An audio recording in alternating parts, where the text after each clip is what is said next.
Hello friends, welcome back to my YouTube channel. আশা করি সবাই খুব ভালো আছো। আমিও খুব ভালো আছি। আমার নতুন একটা ভিডিওতে সবাইকে স্বাগত। এই নিয়ে ওর 10 বার আসা হলো আমাদের ঘর। সকাল থেকে এতবার আসছে না কি বলবো। এদিকে দেখো বোনেরও চান টান হয়ে গেছে। চান মানে কি, আমরা আজকে যাব সবাই মিলে গঙ্গা স্নানে।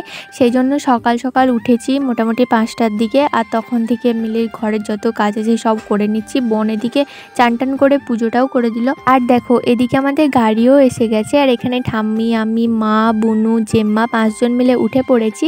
আর সামনে যাবে বড় মাও যাবে, বৌদি যাবে, এই যে মাস্টার যাবে।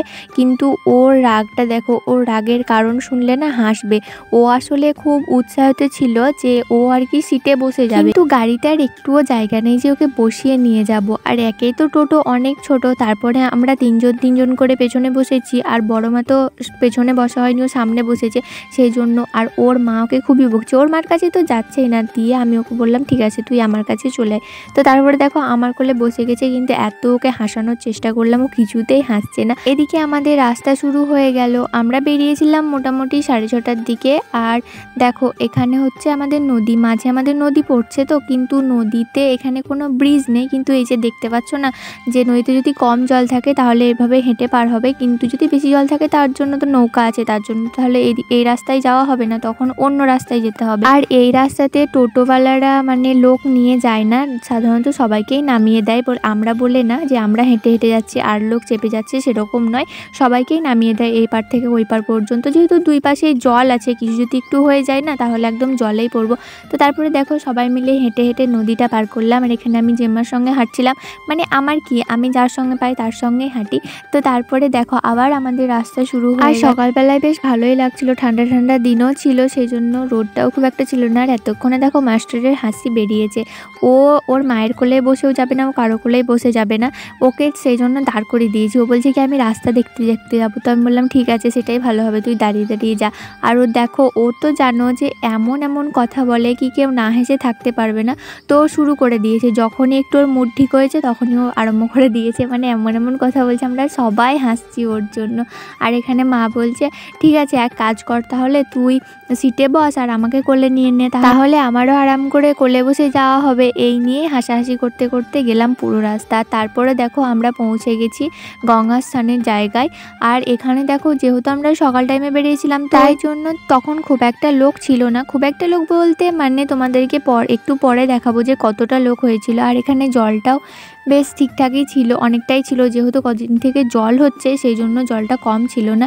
তো যাই হোক, কিছু না ভেবে চিনতে তাড়াতাড়ি করে চানটা করে নিলাম, কারণ দেরি হলে বেশি লোক আসবে। আর তারপরে বসে গিয়েছিলাম আমরা মুড়ি খেতে। আর দেখো মাস্টারের জন্য আবার ঘর থেকে বাটি নিয়ে যেতে হয়েছিল, কারণ উনি আবার যেমন তেমন খাবেন না। আবার ওনার আবার একটা আছে কি, উনি আবার চপ দিয়ে খাবেন না, ঘুগনি দিয়ে মুড়ি খাবেন। তার জন্য ওনার জন্য ঘুগনি নেওয়া হলো। সবাই মিলে দেখো মুড়ি খেয়ে নিয়েছিলাম।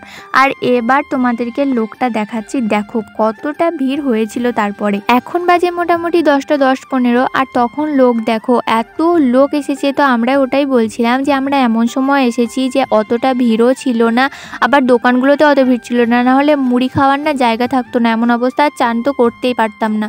তারপরে যে দোকানগুলো সাইডে সাইডে ছিল সেগুলো একটু ঘুরে দেখছিলাম, বেশ অনেক কিছুই জিনিস ছিল, বাচ্চাদের অনেক খেলনা ছিল, তারপরে ঠাকুর ছিল। আর আমার বোন দেখো পুতুল দেখলেই না ওর পুতুল নেওয়ার ইচ্ছে হয়। আর মাস্টার এখানে দেখো ও একটা দূরবীন দেখেছিল, কিন্তু আমরা সবাই বারণ করলাম যে ওই জিনিসটা নিস না, বেকার টাকা দিয়ে নিবি, তখন ভালো করে কিছুদিন চালাতেও পারবি না কিছু না। আর সেই শুনে ওর মুখ আবার যা ইচ্ছে তাই, মানে কি বলবো, এই ছেলেটার না নাকের ডগায় রাগ থাকে সব সময়। আর দেখো তারপরে আমরা বেরিয়ে পড়েছিলাম আবার। আর যেতে যেতে একটা মা দুর্গার প্যান্ডেল দেখলাম। আর প্যান্ডেলটা ছিল পুরোটাই সোলার দিয়েছিল, সোলারে ওপরে মানে এরকম আঁকা ছিল, মুখ আঁকা ছিল। তো দেখতে খুব সুন্দর লাগছিল, ওটাই ভাবছিলাম যে এই জিনিসগুলো যদি রাত্রেবেলায় দেখতে পাই কত সুন্দর লাগবে। বৃষ্টিতে এত ভিজেছি, আমার তো এক সাইড পুরো ভিজে গেছে। আর দেখো তারপরে একটু এসে দেখছি কি রোদ বেরিয়েছে, সেই জন্য টোটোর যে এইগুলো ফেলেছিলাম সাইডে পর্দাগুলো, সেগুলো বললাম যে তুলে দাও, ওগুলোই তুলে দিচ্ছে। আর বৌদি দেখো এখানে গামছা বের করে ও কানে বেঁধে নিয়েছে, কারণ ওর কানে জল ঢুকে গেলে না ওর খুব প্রবলেম হয়, সেই জন্য।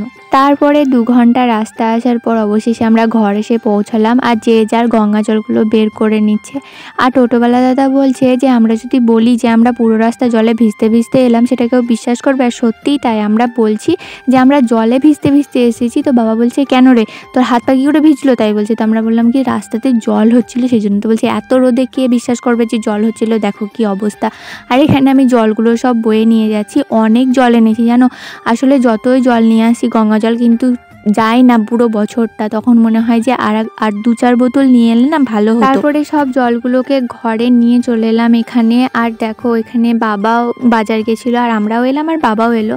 যা হলো 2 দিন থেকে তো বলছে যে আবার নাকি 2-4 দিন পর থেকে বৃষ্টি শুরু হবে, তো তার আগে গঙ্গা স্নানটা তো হয়ে গেল। তো এই ভিডিওটা এই পর্যন্ত কেমন লাগলো জানিও, দেখা হচ্ছে পরে ভিডিওতে, টাটা।